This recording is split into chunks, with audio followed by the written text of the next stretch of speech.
I actually feel I have a lot of things going on. I'm fascinated with how people watch things and how people watch live theater now.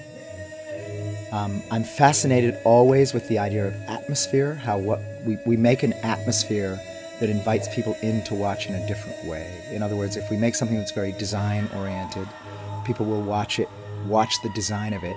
If we make something that looks very intention-oriented, people will watch intention. So you can change the way that people watch what's going on. I always love rhythm. I always love momentum. And these days I'm also fascinated with the idea of bodies falling through time. And so in this piece, people are falling through time and catching each other as they fall. The music for this is by a man called Kimmo Pohonen, who is a Finnish accordionist. And it's very visceral, I would say it's wild. It's wild accordion rhythmic music.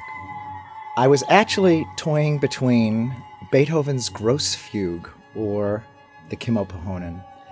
And one of the reasons I chose it is that the dancers with the Kimmo Pohonen, they listened in a different way than they listened to classical music. In other words, in classical music, they're very aware to listen to the form and the clarity of the form.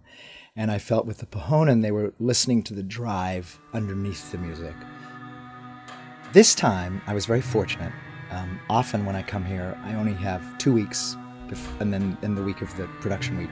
So I have to come in with a design basically already set up and an idea of what I would like for a lighting design.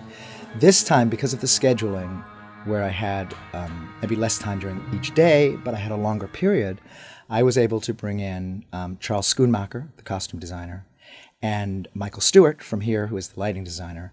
And so the two of them were able to watch rehearsals the first week. So it really was an incredible collaborative experience for us to get together and them to be able to let me know what they were seeing in the rehearsal and for us to talk about different possibilities. A lot of people know how much I adore the Richmond Ballet dancers. And the thing that I find very exciting about them is that they're kind of willing to try anything. And so they're doing a lot, for instance, in this piece, they're doing a lot of same-sex partnering, which actually does have weight-bearing involved in it. And so for the women to work that way and the men to work with each other, it's been really, really exciting, and it's not something they do all the time. And they just absolutely go for it, and they always go for it. I think in all the work, the Richmond Ballet dancers, there's a level of emotional and physical commitment. It's not only physical commitment, it's an emotional commitment they bring to the table as well. And that allows me to make things that have a lot of emotional life.